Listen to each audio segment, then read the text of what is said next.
Hello and good morning, and welcome to the International Auditing and Assurance Standards Board, International Standards on Quality Management 1, Quality Management for Firms, all you need to know about the firm's risk assessment process.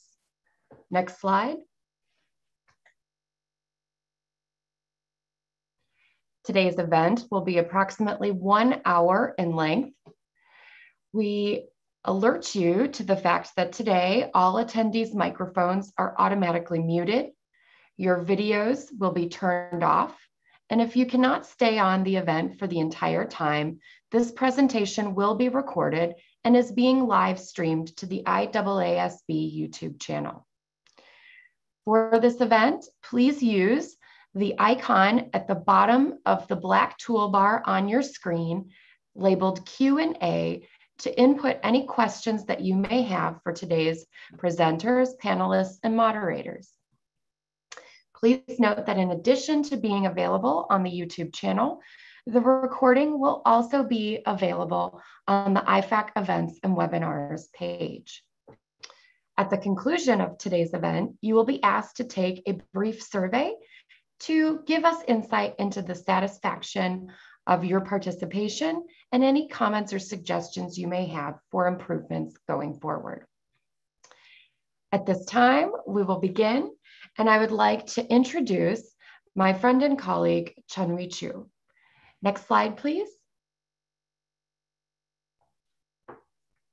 And over to you, Chun. Thank you very much, Gabby. Good morning, good afternoon, or good evening to you, depending on where you call home. I want to add on to Gabby's welcome. Thank you so much for joining us at today's webinar on the firm's risk assessment process. As Gabby introduced, my name is Chun.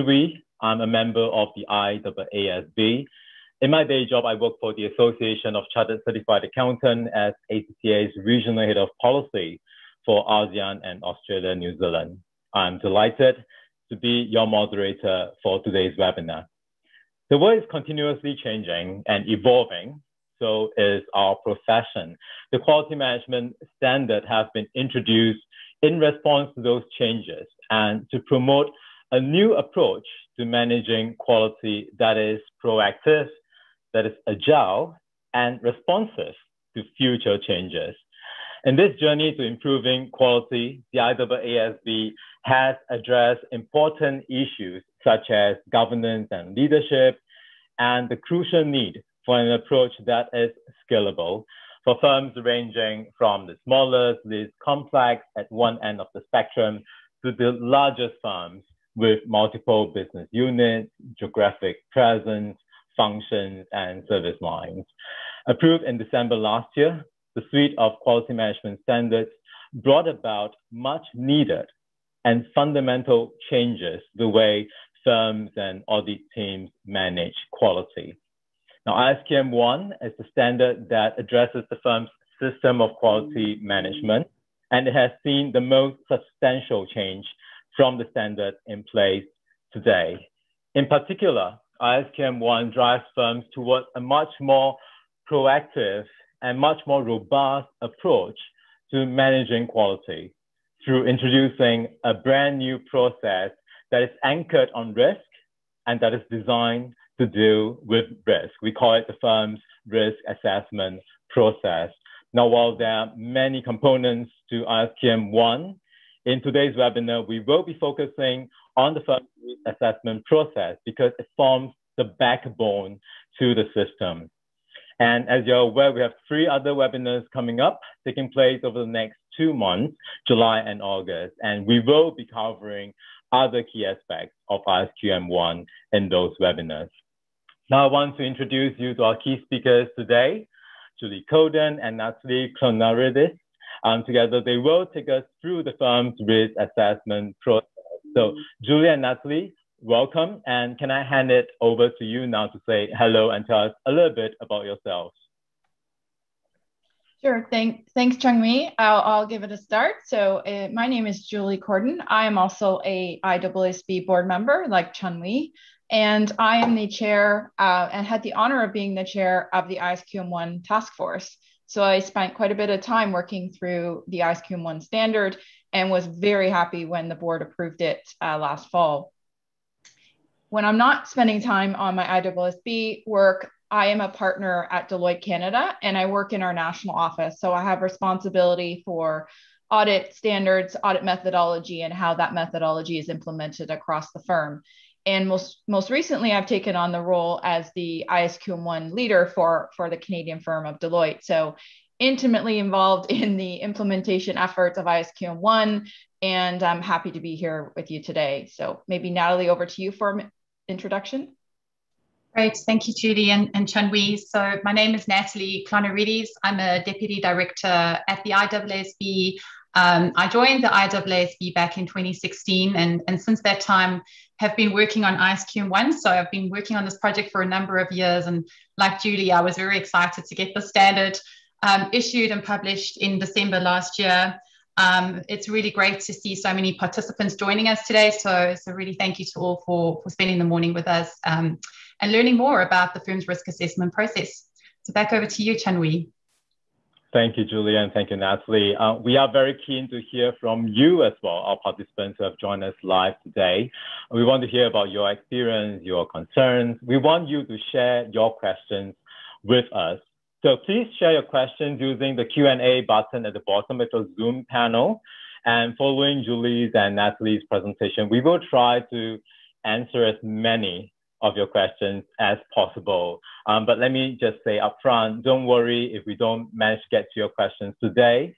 We will endeavor to address them in the upcoming webinar. So do keep your questions coming.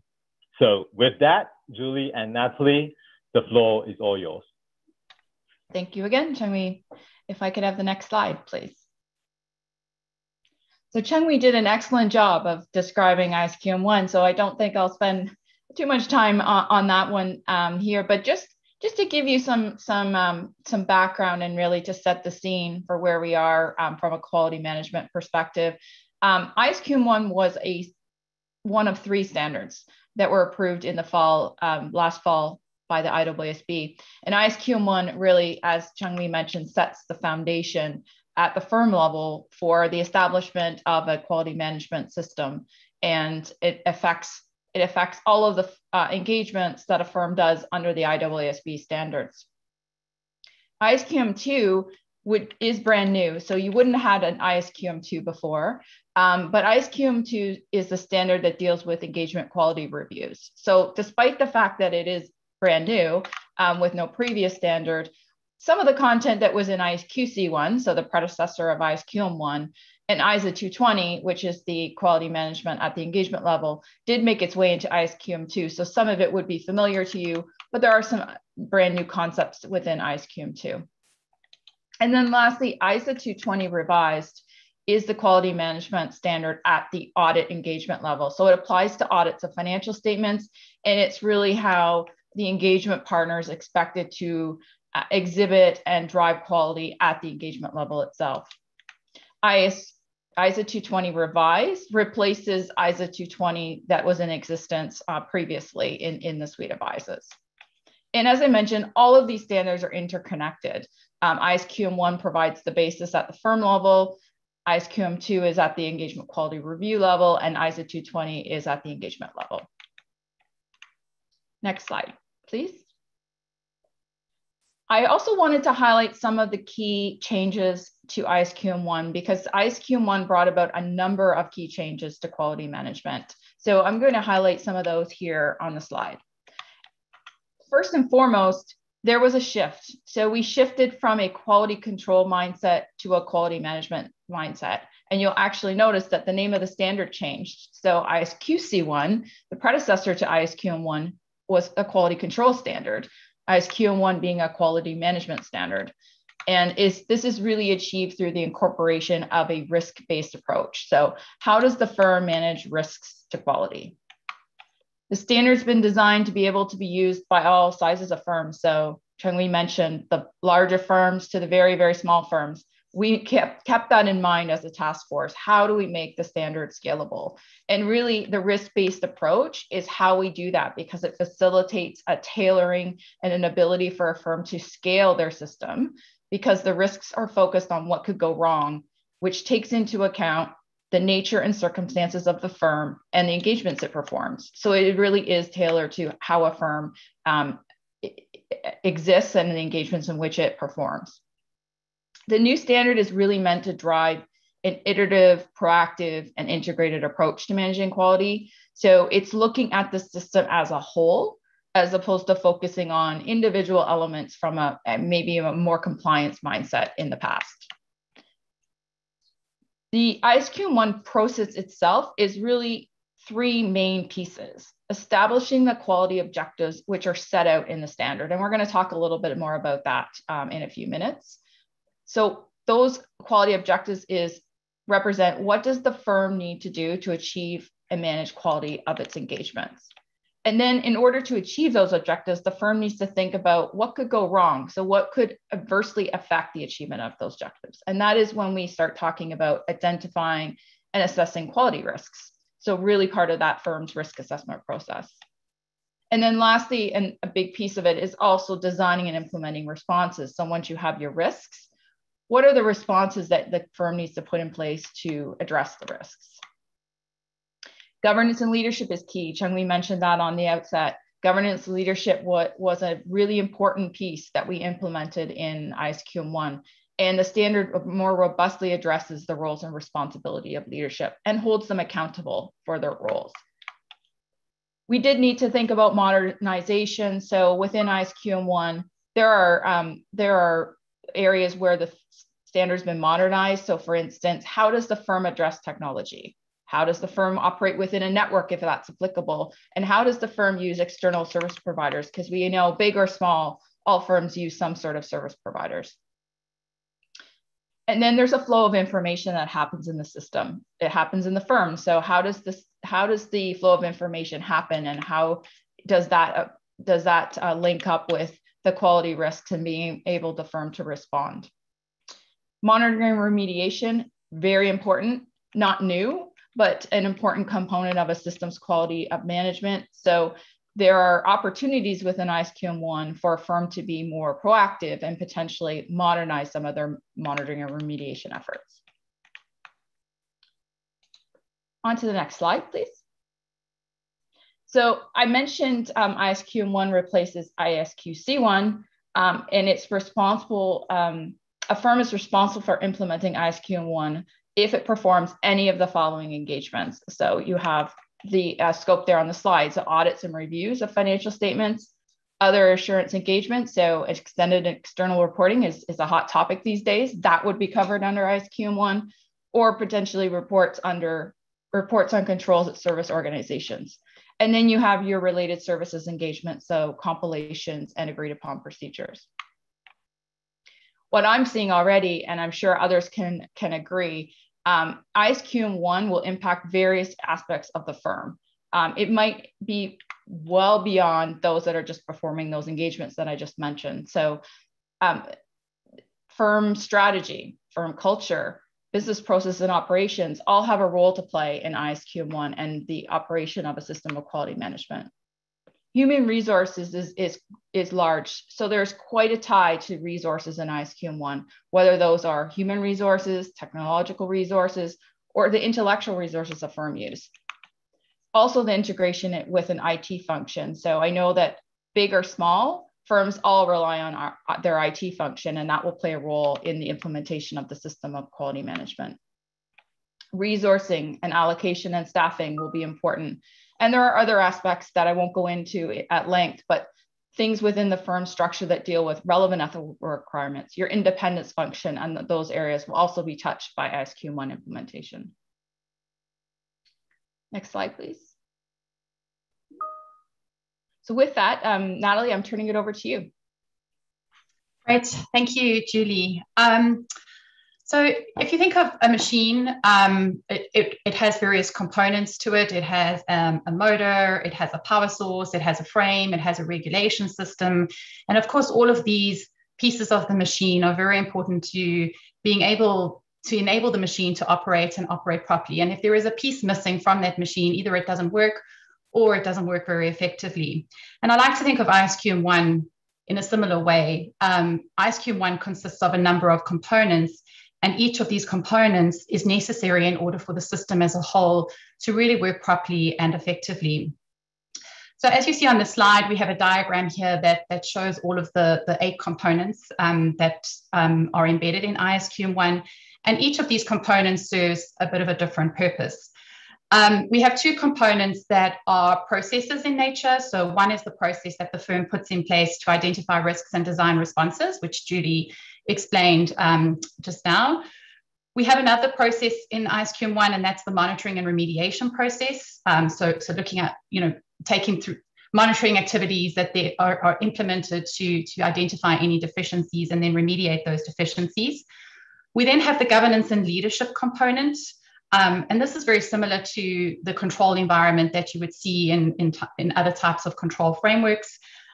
We then have components that deal with things that the firm needs to have to be able to operate the system and perform engagements. So those are your resources and your information and communication. And then we have 3 more components that deal with specific topics that are fundamental for engagement performance. And those are the 3 components that sit on the inner circle in the diagram. Now, what's very important is, like the machine, these components are really intended to operate together. They don't operate individually. They're very integrated and interconnected.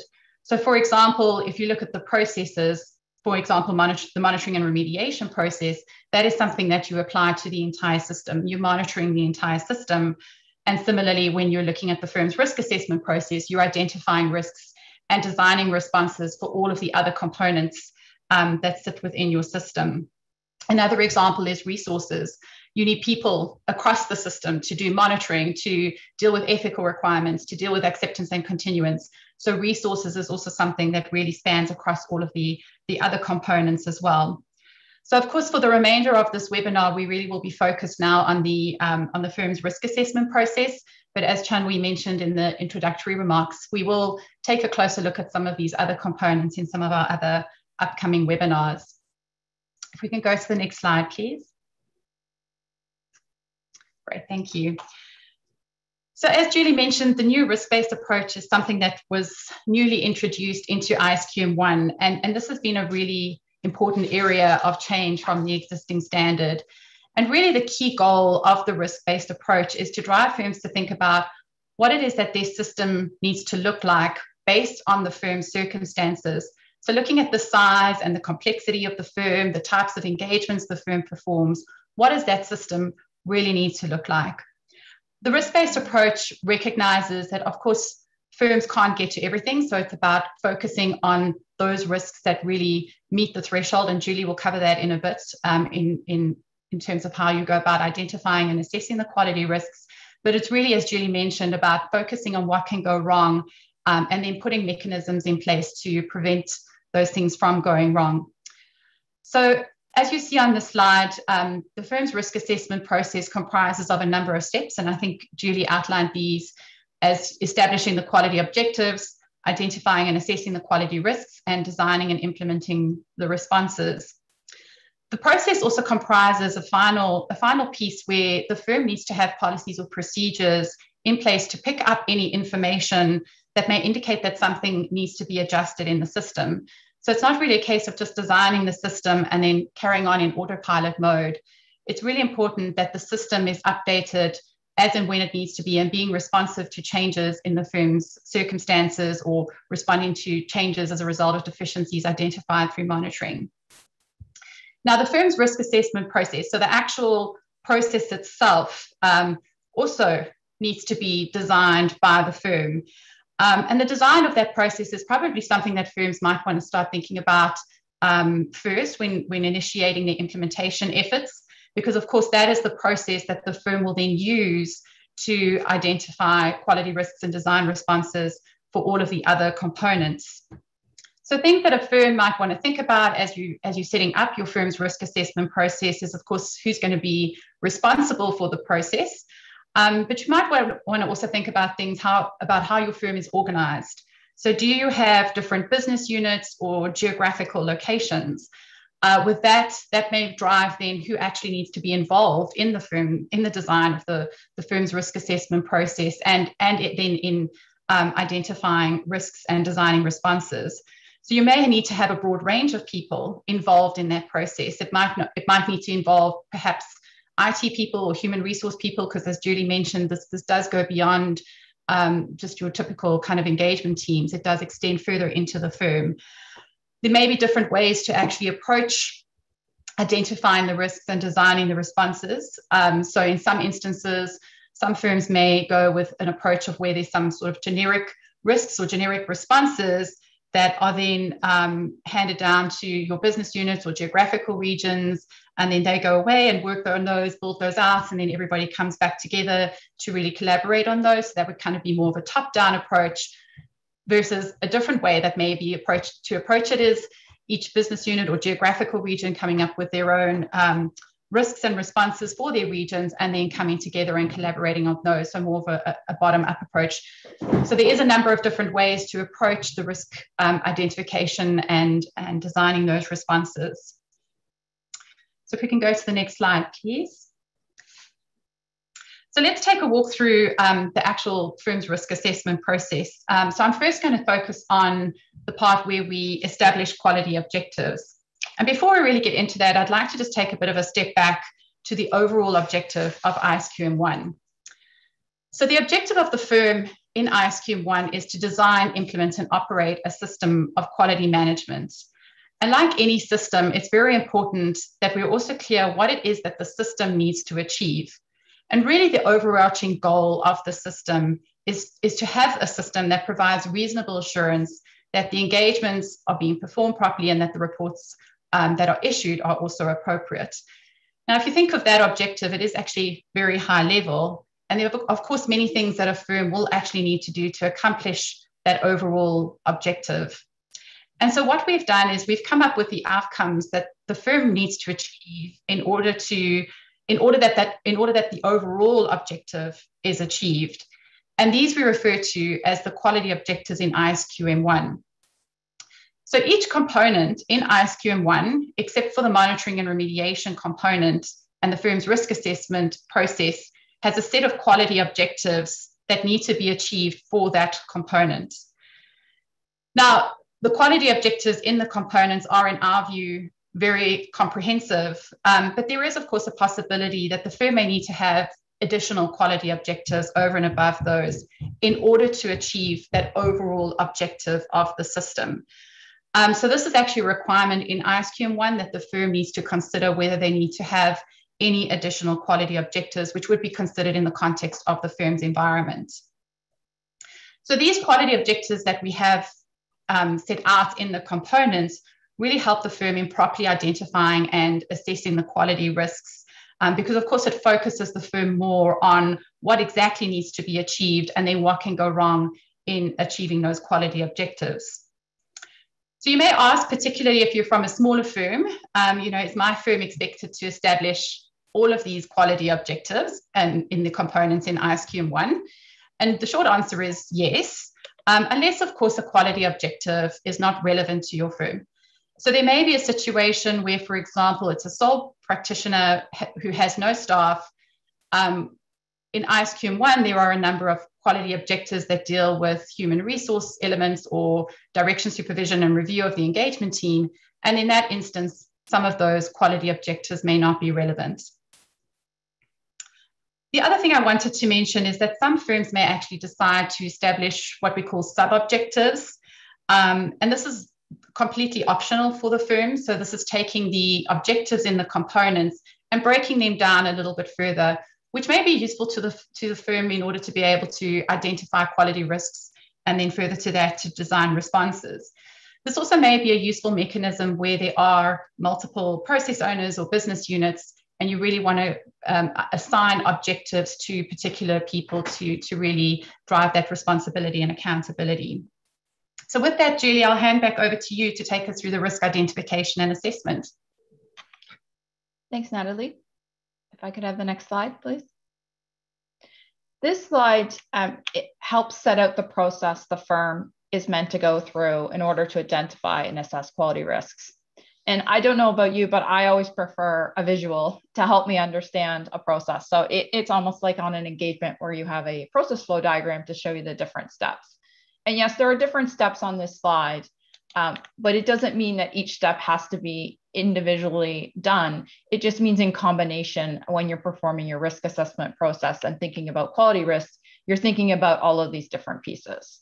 So the process really focuses first on understanding the various conditions, events, circumstances, actions, and inactions related to the firm and its engagements. And really what you're trying to do there is understand what those are, what those items are, and how they might affect the achievement of the quality objectives that Natalie just walked us through. Because the quality objectives are really the set foundation and establishment of what we think a firm needs to have in order to get reasonable assurance over their system of quality management. So just to emphasize, the firm is required to understand these because those conditions or events affect or could adversely affect the achievement of those quality objectives. Once you've thought about that, so you have that full understanding of all of those items, you move on to thinking about what of those items would rise to the level of a quality risk. And so when you're thinking about quality risk, you take into account two things. So those auditors out there will think of this as familiar to how we understand risks in an audit engagement, but you're really thinking about two things: how and the degree to which those conditions and events, circumstances, actions, or inactions might affect the achievement of the quality objectives.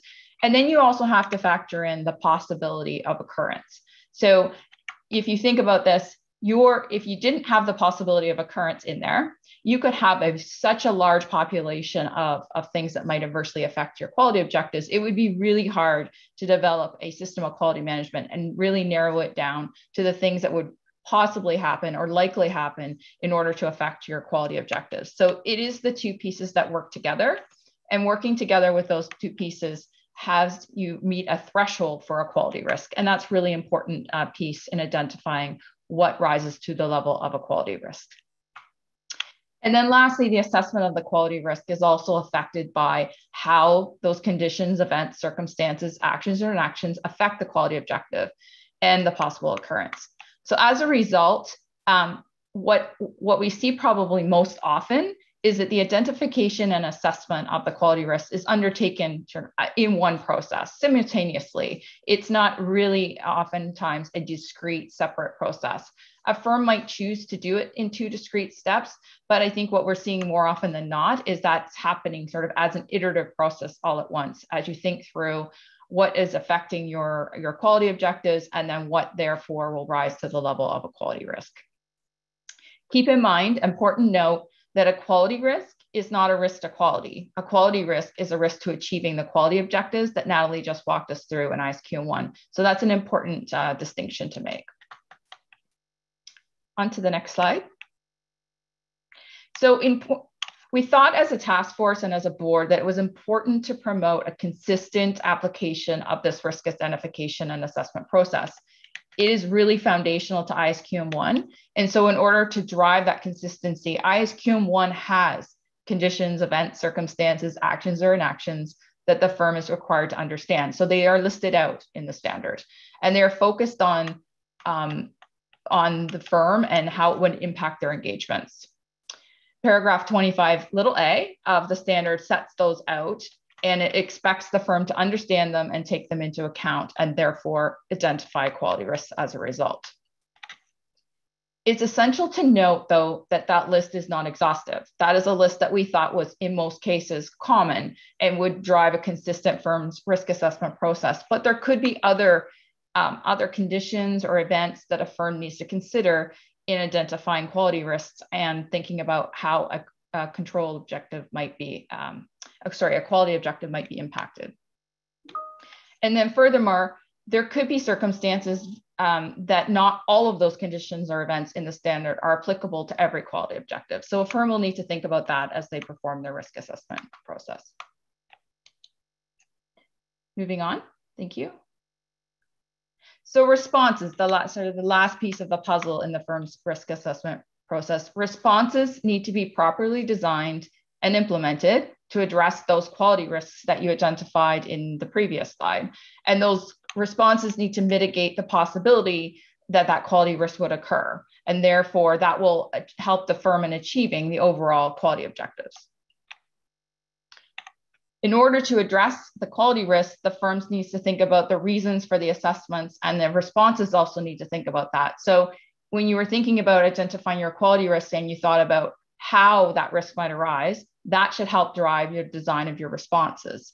So think back to how and the degree to which those conditions, events, circumstances would affect the achievement of the quality objectives. And as I mentioned, possibility of occurrence being important. Think about that when you're thinking of your responses and how those responses need to consider that, that aspect as well. ISQM1 does not contain a list of required responses. There are some specified responses in one of the paragraphs, paragraph 34 of ISQM1, that the firm must design and implement, but it is not similar to the quality objectives in that we have a list of responses in ISQM1 for the firm to implement. The responses need to come from the development of the firm's risk assessment process and what responses the firm needs to put in place to address the quality risks. Those specified responses in the standard are not comprehensive and would not address all quality risks. And so there is the need to address and identify additional responses. Next slide, please. And Natalie, I hand it back to you.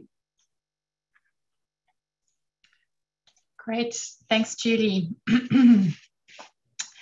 So, of course, a really key part of ISQM1 is proactively managing the quality.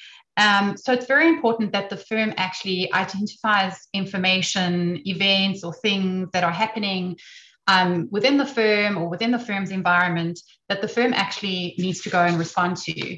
So we therefore have a requirement in ISQM1 for the firm to establish policies or procedures that will identify that information that indicates that the firm may need to go and revisit the quality objectives, quality risks, or responses. So this information could really be a couple of things. So it could be changes in the firm, changes in the firm's environment, or perhaps it could be changes in the engagements that the firm performs. So perhaps the firm has entered into a new industry. And I think COVID is actually a really good example here of where something happened in the firm's environment that would have some sort of impact on the system of quality management. The other source of information may be coming from the firm's monitoring and remediation activities. So the firm may have identified a deficiency, and through understanding the root cause of that deficiency, may have worked out that, in fact, actually something needs to be revisited in the quality objectives, quality risks, or responses. So you may ask what changes can be made or need to be made to the quality objectives, quality risks, or responses. And it could be a number of things. So it could be that perhaps you're going to add a quality risk or a response, or even a quality objective, or you may want to amend those. So maybe it's tweaking a response or a quality risk. It could also be removing things.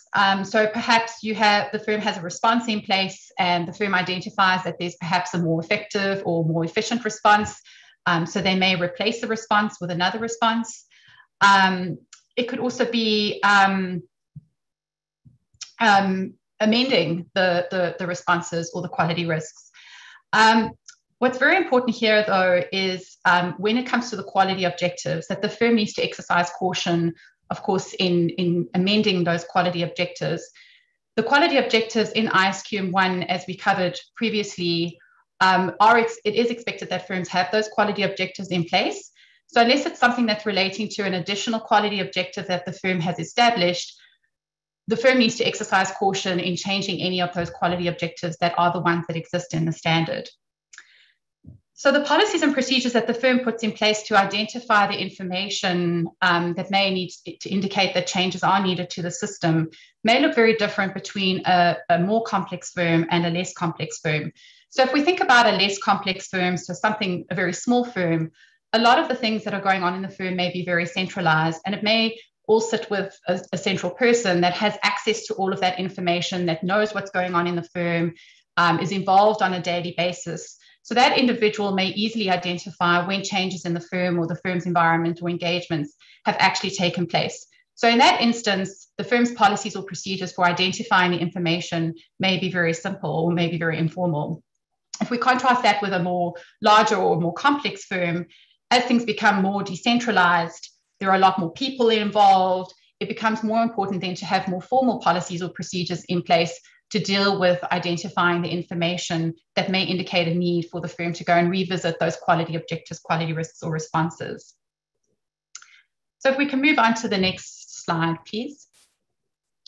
So a common question we get asked is, how is the firm's risk assessment process scalable? And I like to think of this, I like to contrast this with the airline industry. And if we think of aircrafts that need a pre-flight inspection, and if you think of a big commercial aircraft, it's very complex. There's a number of systems in the aircraft. It's carrying hundreds of passengers. And the pre-flight inspection in that case might be very rigorous and very intense. And if we contrast that with a microlight, which has a very basic engine, it's a couple of passengers, probably the pre-flight inspection in that instance would be very simple and not very complex.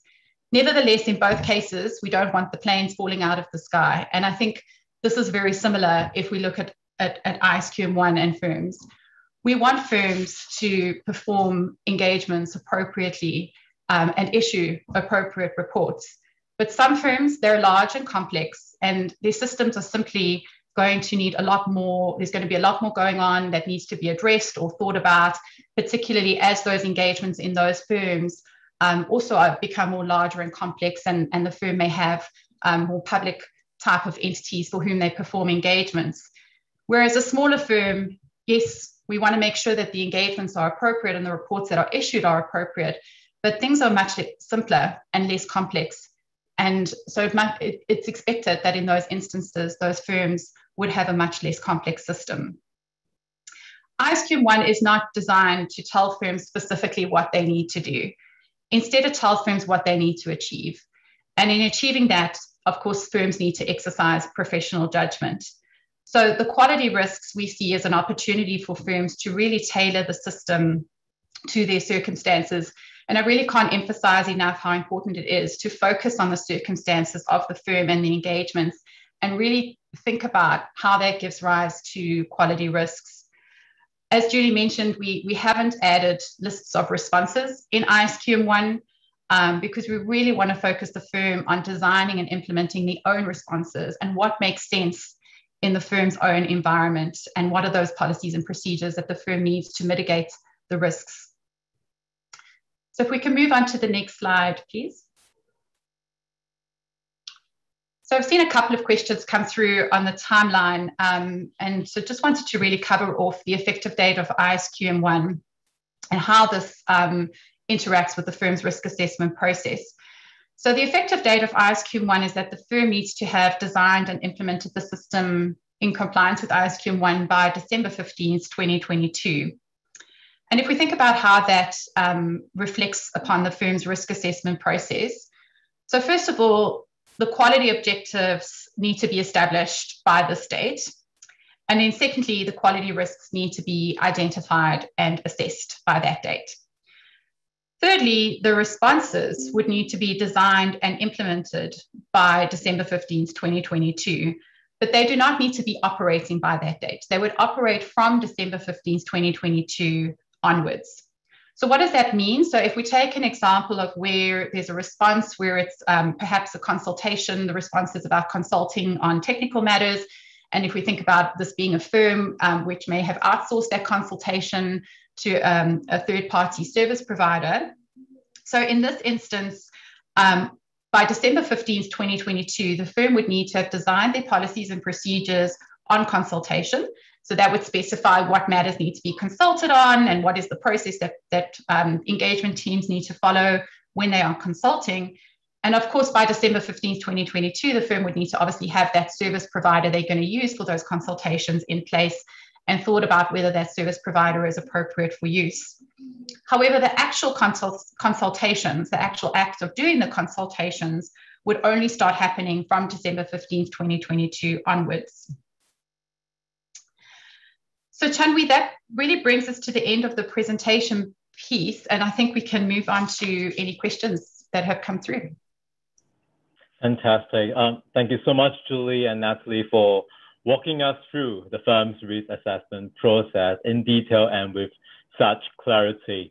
Now, our Q&A panel, as you might expect, is buzzing with activity. A lot of questions have come through, but I think some of the earlier questions have been addressed as we progress with the presentation. For example, Natalie, your slide on the timeline explaining how it means, what it means, and also, you know, there are a few questions on scalability, which I think you addressed very well already as well. Now, we're seeing some common themes coming through those questions. So what I'm going to do, given the time that we have, is try to package and bundle what I sense to be the most common questions. And I also see a few questions that might not be as common, but are worth tackling as well. So Julie, Natalie, I'll try to direct the questions to you based on which part of the presentation you did, but feel free to chime in if you have anything else to add on. And Julie, so let me first come to you with a question on quality risk. So you did you walk us through, you know, using the flow chart, quality risk, and we actually have a few questions asked in different ways. But, you know, I think ultimately the question is about how detailed or how granular do the quality risks need to be? So could you help us elaborate on that, please? Thanks, Shengwei, and hopefully this might not be a satisfying answer, but I think it's the answer that is realistic, which is it depends. So you remember when I talked about the quality risks, there's that threshold you need to meet. So that applies no matter how you're thinking about your quality risks. But I think a firm could determine that more granular risks make sense for them, and I think that that's a judgment that the firm makes. And when I was thinking about your question about how granular you might go, there's probably different aspects of ISQM1 that might drive that granularity.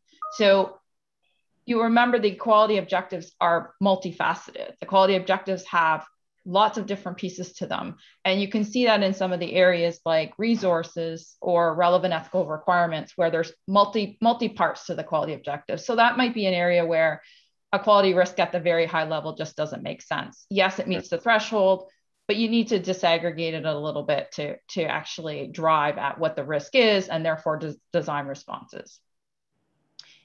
In a big firm, you might have multiple process owners. So Natalie referred to a few occasions where you'd have less process owners, but a big firm, you might have multiple process owners, and maybe just dividing up or subdividing the quality risks makes sense there, because a process owner needs to really understand what their risks are and then what their responses are that they're responsible for.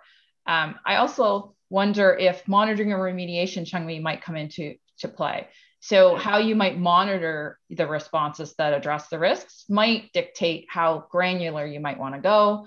And maybe there's a one-to-many relationship between risks and responses, or one-to-one relationship. So it really is dependent on how a firm wants to set up their system, but just, I guess, fundamentally keep in mind that that threshold they need to meet for quality risks would be there regardless. Right. Well, I think that's very helpful clarification, Julie. Given time, I'm just going to progress on to the next question quite quickly. Natalie, I think this next question is for you. Talking about establishing quality objectives. And we know that a big chunk of our standard is actually quality objectives and relating to different components. And one of the requirements is for the firm to think about whether you need additional quality objective that isn't covered by the ISQM1. And the question here is, can you give a few examples of the kind of quality objectives that might be needed that are extra beyond what we have in ISQM1? Great, thanks, Chun-Wei. And I have to say, I do think that this was something we did think about a lot as the task force, as we were developing ISQM1. A number of times we were trying to brainstorm and think about different examples of where additional quality objectives might be needed. And I do have to say that there were probably very limited examples that we came up with when we were discussing it as a task force. I think one of the examples we thought about, we did actually include as an example in the standard. So I think that describes a situation where local laws and regulations obviously have requirements in those laws and regulations. And I think the specific one we have is related to a governance code. where the firm has additional quality objectives that they have to then comply with in order to achieve those requirements of that governance code. So I think that that's the example we have in the standard. I think what's important here, Chun-Wee, is that it's not expected to be common that firms actually establish those additional quality objectives. And we've explicitly acknowledged that. I can't remember if it's in the standard, but it's certainly in the guide, the accompanying guide that we have issued. Having said that, though, I do think something to bear in mind is, of course, ISQM 1 has been written in today's environment. And this is a standard that's going to be around for a number of years into the future. And so things may change in the future, and we may see that going forward, the quality objectives that we have in ISQM 1 today might not cover what needs to be covered in the future, and more maybe additional quality objectives may need to be established. Back over to you, Chun-Wee. Yeah, thanks, Natalie. And I do remember those conversations. We were really trying very hard to find examples. But I think your last point, Natalie, about this standard is really meant to be really proactive, and you need to be agile to all the changes. So that might be in instances where you need to formulate and establish new quality objectives later on. And talking about changes, and Natalie, you mentioned COVID in your presentation. And I think no conversation today will be complete without reference to COVID. Julie, I might come to you with that question now. So COVID brought about obviously unprecedented challenges for firms. And many firms, if not all firms, were really unprepared for such an event when it landed last year. So if we now put an ISQM lens over it, how would a firm deal with COVID in the context of quality objective, quality risk, and responses? Yeah, and it was very unprecedented, and I don't think any of us saw it coming. So to say, development of a standard thinking about pandemic probably wasn't in the forefront of our minds. But I do think that as we talked about, Chun-Wee, the quality objectives that we've laid out in ISQM 1 are robust. And I think the fact that they're principles based, and they're based on the fact that a firm needs to derive their risks and derive their responses from risks, really helps in having the flexibility for ISQM 1 to deal with things that would come up, like COVID, for example. No requirement for sure for a firm to start thinking about unforeseen events that may happen in the future, because you'll remember that, and I bring you back to that threshold point about the quality risk, it really comes back to likelihood of occurring. And so you do have to keep that in mind, right? Because you could go to the ends of the earth to try to think about things that might happen, but that would be a very long and arduous exercise. But I think what we've seen, at least to date, is that the quality objectives, because they're principle-based, because they set out what a firm needs to establish, could accommodate COVID without additional quality objectives. But what might need to change in the context of a pandemic or something that really disrupts a firm might be, are there different risks that are arising? Or maybe the risks are more pronounced in some areas of the firm versus others. Or maybe there's an area where the firm needs to think about different responses. So just some examples from my own experience. Things like how engagement teams are directed, supervised, and review became a big issue in the pandemic, because most of us started working remotely. So does a firm need to think about their responses to that area of resources and making sure that those supervisors or those engagement partners have the right resources to be able to execute those responsibilities in a remote environment? Adjustments to IT. Sure, a lot of firms are using various aspects of IT, but maybe that really took off and more IT resources were used as a result. More service providers potentially might have been involved. So it's thinking about those areas of ISQM 1 as well. Maybe learning had to be adjusted, for instance, to focus more on professional skepticism, or how to really just manage an engagement in a COVID environment. So I guess all of that to say is that I think that there would be an impact of COVID on a firm. I think it probably comes to light more in quality risks and responses in that way, because the quality objectives kind of stand as their own as a suite for the firm. Right. And Julie, I think all the examples you gave are really on point. I'm sure our audience can identify with the many things that you said. If we stay a little bit longer with this question, and we had COVID, and it's probably going to stay with us a little bit longer. And going forward, there may be other COVIDs, other unforeseen events that come up. So again, just linking it back to identification of quality risk, to what extent are the firms expected to deal with risk related to unforeseen events that could again leave them unprepared, as was the case in COVID?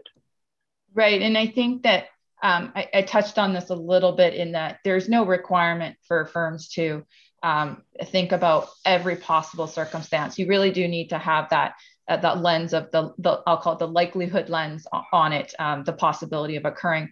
But Natalie mentioned in one of her slides around making sure the firm has a policy and a process for remaining alert to things that come up, and that is an important piece, because a firm cannot just set up their process, their system of quality management, sort of say, here you go, it's set up, and then walk away and never to think about how to modify it and be reactive to things that are happening. So there is that requirement for firms to remain alert. I think that a lot of us in firms who saw early instances of the pandemic coming would have been alert to the things that might be risks, and it's really being responsive. So ISQM1 is meant to be proactive, iterative, responsive, and that requirement is really there to address that. Thank you, Julie. Now, Natalie, I need to come to you now with everyone's favorite question. And this is an important question. And I think as our participants listen to the presentation, I'm sure in their mind they're formulating how they're going to do things, how they're going to do it. But ultimately, from a documentation perspective, what is the expectation? What are the firms expected to document for the firm's risk assessment process? Could you enlighten us on that? Yes, Chun, I think that is a very common question that we do get, and I think it's important to remember what purpose the documentation is serving, and it's really about making sure that documentation supports an understanding of ISQM1. Obviously, the documentation is important for people in the firm to know what is expected of them and what they need to go and do, so that that documentation of those policies and procedures. It's about having documentation to support monitoring. Of course, that's a very key part. And of course, external regulators coming in and inspecting that documentation, that's important to them. But it also becomes important down the line, I think, where you need to retain that organizational knowledge, and obviously that documentation then becomes quite important down the line. So ISQM1 is the way it sets up the documentation requirements is that you have an overall principles-based documentation requirement, which is basically described in a way that the firm has to document to achieve those principles. But then it has some more specific things that need to be documented that are set out in the standard. And I think those specific things are documenting your quality objectives, your quality risks, and your responses, as well as how those responses actually address those quality risks. So in the first time implementation guide that we have issued, there are a couple of examples there to really show how that might look. But I think what's very important there is in a less complex firm where there's a lot less going on, showing that relationship between the quality objectives, risks, and responses is a lot easier because there's not as many different responses and different quality risks. I think the more complex a firm becomes and the more that there are these risks and responses, the more important it does, the more necessary it will be to kind of show those relationships and show what relates to what. So really encourage folks to just take a look at that guide and look at the examples we've put in there for documentation. Fantastic, and I think I really like how you also talk about the scalability aspect of documentation, which I think is critically important. We have sort of run out of time. I think if we can just maybe fit in one more question. Julie, let me just throw that last question to you. And this reminds me of what we saw coming through some of the responses to our ED exposure draft, a natural and seemingly logical approach to identifying quality risk is to just flip the quality objective over. So for example, under governance and leadership, you have this point about leadership demonstrates a commitment to quality through their actions and behaviors. And if you think about quality risk, you might say that, oh, I just flip it over and say leadership does not demonstrate that commitment. So is that the right way to think about quality risk? Would this be actually an acceptable approach, Julie? Yeah, and it sounds attractive, right? Because you have the quality objectives, and then you just think about them in the inverse, and that might be your quality risk. But I don't think doing that really, Chung-Lee, gets at the heart of what we're trying to achieve in the firm's risk assessment process, and it goes back to those events, conditions, circumstances, inactions, actions that I talked about. Because in your example, if you just flipped it and kind of put the quality objective in the inverse, you really aren't getting at what is specific to that firm. What is I understand, how does leadership act in that firm? How is it structured in that firm? Has that leader, been involved in quality before? What risks actually might arise based on the facts and circumstances of the firm? And I think if you were just thinking about the quality objective in the inverse, as you described it, you really wouldn't get at the underlying reasons for the risk, and therefore your responses are probably not going to be very specific and really hard to demonstrate how you've done a risk assessment process. And I think it also goes back to thinking really about what those quality risks are and the linkage that you really need to think about those in the effect that what effect do they have on the quality objectives, because that is a quality risk. And I know earlier on in the presentation, I mentioned about a risk to quality is not a quality risk, but because really what we're doing in ISQM1 is thinking about those risks that would affect and adversely affect the quality objectives. And that's how you have to think about it in this context. Thank you very much, Julie. I think that's really helpful clarification. Hopefully we won't see that risk that described that way going forward. So can we have the slides back again? So I just make a few comments to close off this session. I want to express a very sincere thank you to everyone who have engaged us with comments, with your questions. As mentioned, we definitely hope to address those questions. We did not manage to get through today, and there are a lot of those questions in the upcoming 3 webinars. Now, before we close, I'd like to share with you some of the tools and resources that are available from IAASB, as you can see on the slide. The first-time implementation guide that I think Natalie mentioned earlier for ISQM1, as well as ISQM2, have just been published last week, and they are now available on our website.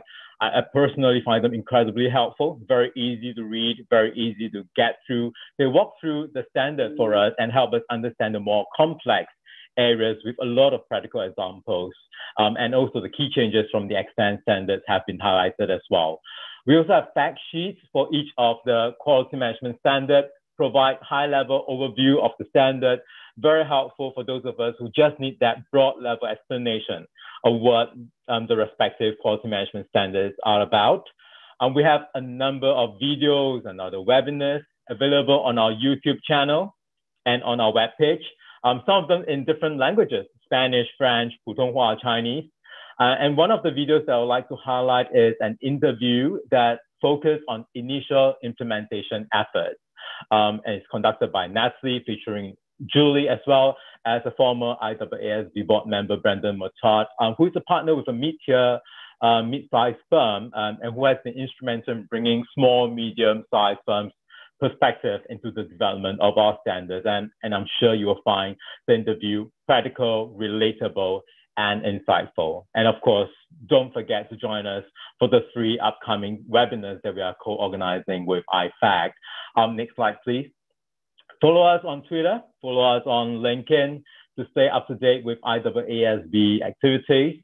Please also visit the dedicated quality management webpage to access all our materials relating to quality management. And the URL is iwaasb.org/quality-management. Thank you once again to Julie, to Natalie for a fantastic session. And on behalf of IWASB and IFAC, thank you all for joining us today. My name is Chun. Have a nice day ahead. And if you're from my part of the world, have a very good evening. Let me hand you back to Gabby. Thank you very much. Thank you, Chun, and all of our participants and panelists today. Just as a gentle reminder, IFAC does not provide continuing professional education credits. However, all attendees will be receiving an email that confirms their attendance and participation in today's event. You are free and welcome to use this to verify your participation today. As mentioned by Chun, all of the recording of this event will be available on the IAASB YouTube channel, as well as on the IFAC page under the events. As you close out of this event, you will be asked to take a short survey that helps us to continuously improve the quality, value, and variety of topics that we choose for our educational and informational resources and events that we produce. We ask you to please take a moment to complete that survey to help us in our journey of continuously providing you high quality events. As mentioned by Chun, we also look forward to welcoming you to our next event on July 29th. A registration for this and all succeeding events as part of this series on ISQM is presently available. Thank you very much. Good evening, good afternoon, and good morning, and have a good rest of your day. Thank you.